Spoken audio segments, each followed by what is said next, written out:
Balkanira, we want justice. We want justice. We want justice. We want justice. We want justice. We want justice. ITDలో ఉన్న backlog పోస్టులను వెంటనే భర్తీ చేయాలి. ITDలో ఉన్న backlog పోస్టులను వెంటనే భర్తీ చేయాలి. We want justice. We want justice. We want justice. ITDలో ఉన్న బ్యాక్లాగ్ పోస్టులను వెంటనే భర్తీ చేయాలి. 170 చట్టాన్ని పకడ్బందీగా అమలు చేయాలి. 170 చట్టాన్ని పకడ్బందీగా అమలు చేయాలి.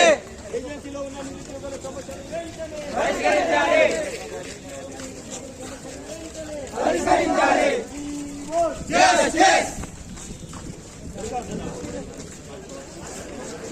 ऊपर आओ तक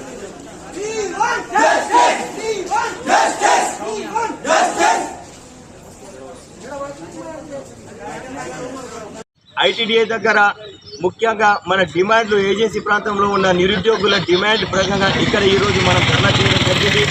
ముఖ్యంగా ఏజెన్సీ ప్రాంతంలో జియో నెంబర్ 3ని వెంటనే యథావిధిగా కొనసాగించాలని మరియు ఐటీడీఏలో ఉన్న బ్యాక్లాగ్ పోస్టులను భర్తీ చేయాలని, ఏజెన్సీ ప్రాంతంలో ఉన్న గిరిజన ఆదివాసీ నిరుద్యోగుల సమస్యలను పరిష్కరించాలని మరియు అదేవిధంగా 170 చట్టాన్ని పకడ్బందీగా అమలు చేయాలని ఈరోజు ఈ ధర్నా చేయడం జరిగింది.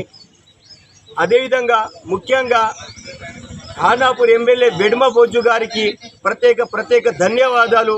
మొన్న జరిగిన అసెంబ్లీలో జియో నెంబర్ 3 గురించి మరియు ఐటీడీఏ గురించి ప్రసవించినందుకు మా గిరిజన తరఫున ప్రత్యేక ధన్యవాదాలు తెలుపుతున్నాము బెడ్మ బొజ్జు సార్ గారికి. అదేవిధంగా మేము ఖానాపూర్ ఎమ్మెల్యే మరియు ఆసిఫాబాద్ ఎమ్మెల్యే మరియు బోత్ ఎమ్మెల్యే స్పందించకపోవడం చాలా దారుణం. వెంటనే కోవా లక్ష్మి గారు మరియు అనిల్ జాదవ్ గారు వెంటనే గిరిజన ఆదివాసీల తరఫున మాట్లాడకపోవడం అసెంబ్లీలో చాలా దారుణం. కాబట్టి వీళ్ళు వెంటనే రాజీనామా చేయాలా.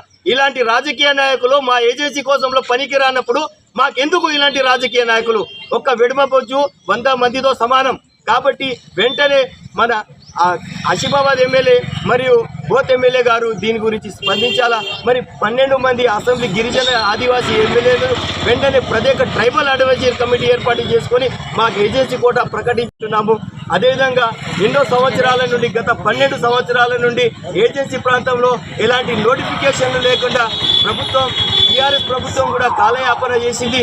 ఇప్పుడు ఈ ప్రభుత్వం 8 నెలలైనా కూడా కనీసం ఏజెన్సీ ప్రాంతంలో ఉన్న నిరుద్యోగుల గురించి పట్టించకపోవడం చాలా దారుణం. అదేవిధంగా మన ఎంపీ ఎలక్షన్లో మన రేవంత్ రెడ్డి ముఖ్యమంత్రి గారు ఆదిలాబాద్ జిల్లాకు వచ్చినప్పుడు ఏజెన్సీ ప్రాంతాన్ని ఆదిలాబాద్ జిల్లాని దత్తత తీసుకుంటా అన్నారు. కానీ దత్తత తీసుకున్న గ్రామాన్ని ఏజెన్సీ మండలాలు కానీ ఏజెన్సీ జిల్లాకు కానీ ఇప్పటి వరకు కనీసం అభివృద్ధి చేయకుండా వెనుకబడి ఉన్నాం. కాబట్టి ఇప్పటికైనా స్పందించి ఐటీడీఏలో ఉన్న బ్యాక్లాగ్ పోస్టులు మరియు ఏజెన్సీ ప్రాంతంలో ఉన్న నిరుద్యోగ సమస్యలను, గిరిజన ఆదివాసుల మధ్య ఉన్న సమస్యలను పరిష్కరించాలని వెంటనే మేము ప్రభుత్వానికి వేడుకుంటున్నాము. ముఖ్యంగా చూస్తే ఏజెన్సీ ప్రాంతంలో చూస్తే మనం ఎవరైనా అడగాలంటే డైరెక్ట్ ఐటీడీఎఫ్ఓ దగ్గర అడుగుతాం. కానీ కనీసం ఐటీడీఎఫ్ఓ కూడా మనకు స్పందించకపోవడం చాలా దారుణం. ఇంతకు ముందు వచ్చినప్పుడు మేము ఆదివాసీ గిరిజనుల విద్యార్థులతో మీటింగ్ పెట్టి ఏదో ఆలోచిస్తామని 2024 ఏజెన్సీలో ప్రత్యేక కోటా ప్రకటించాలని, అదేవిధంగా హైకోర్టు మొన్న తీర్పు కూడా ఇచ్చింది. ఏజెన్సీ ప్రాంతంలో ఉన్న